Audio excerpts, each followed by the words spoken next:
இன்றைய நாள் கர்த்தருடைய வார்த்தை சங்கீதம் 27 அதிகாரம் 11 கர்த்தாவே, உமது வழியை எனக்கு போதித்து என் எதிராளிகளின் நிமித்தம் செம்மையான பாதையிலே என்னை நடத்தும்.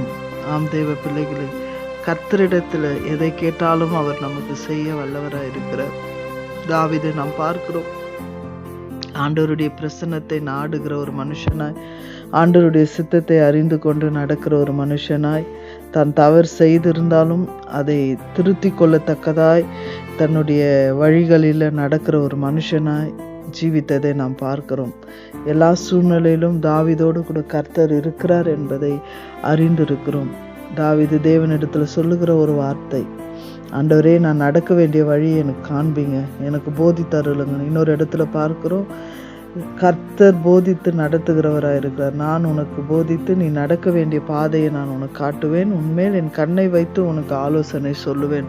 அவர் நடத்துகிறவர் மாத்திரமல்ல, அவர் போதிக்கிறவர் மாத்திரமல்ல, அவர் கண்ணை வைத்து ஆலோசனை சொல்லுகிறார். நம்ம எந்த இடத்திற்கு போகணும், நம்ம எப்படி ஜீவிக்கணும், நம்ம எப்படி பேசணும், எல்லாவற்றையும் சொல்லி கொடுக்கிற ஒரு நல்ல தாயும் தகப்பனுமாக இருக்கிறார். இந்த அதிகாரத்தில் பார்க்குறோம், என் தகப்பனும் என் தாயும் என்னை கைவிட்டாலும் கர்த்தர் என்னை சேர்த்து கொள்ளுவார். நமக்கு வேண்டியவைகள் எல்லாவற்றையும் கற்றுக் கொடுத்து தேவன் நமக்கு ஒரு தாயை போல, ஒரு தகப்பனை போல நமக்கு இருக்கிறார். அதை நாம் விசுவாசிக்க வேண்டும்.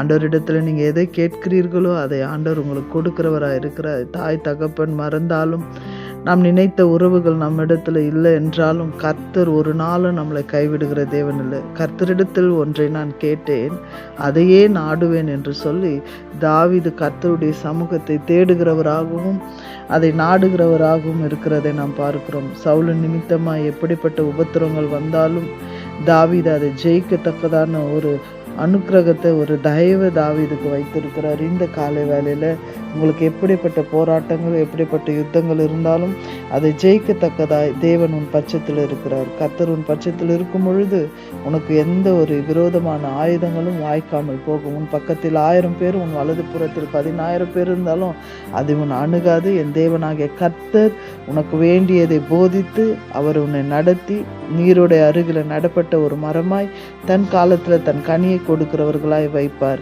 அப்படி நீங்கள் ஆண்டவரை விசுவாசித்து அவர் பாதையில் நடப்பீர்கள் என்றால் உங்கள் கனியை நீங்கள் புசிப்பீங்க, அநேகருக்கு சாட்சியாக இருப்பீங்க. God bless you. கர்த்தர் உங்களை ஆசீர்வதிப்பார்.